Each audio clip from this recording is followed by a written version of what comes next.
I think of the members or co-founders, when we met at 28, I probably was most self-aware.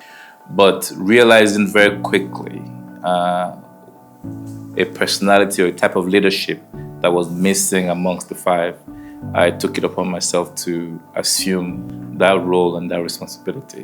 Niyi is the fine, fresh process guy. He understands everything, but is very cool about it.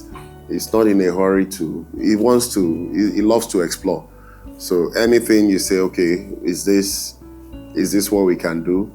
He's a very positive guy. He doesn't like to think about, it's not possible or it can't be done. Niyi is the guy that gives you the chance. How can it be done? Zubi is almost like Gbenga, very set in his ways.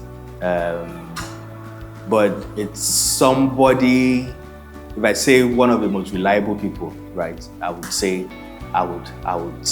is Zubi. Once he buys into it, he runs with it. Gbenga has a very conservative mind, which we relied on when we were starting up. He was always the voice of wisdom, and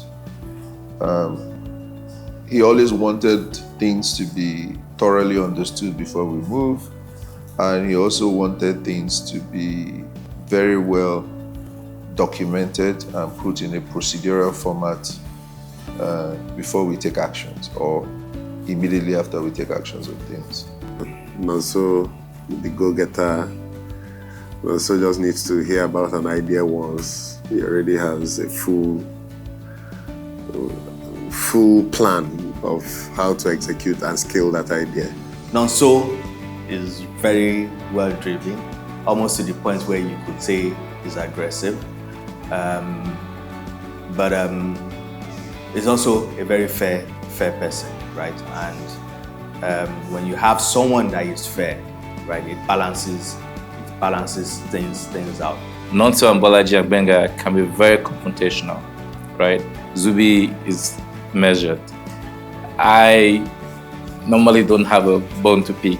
Now, the essence of that friendship that brought us together in the first place is also what ties into how do we merge and marry our interests to achieve that same goal, even though we have a different mindset about how it's going to be achieved.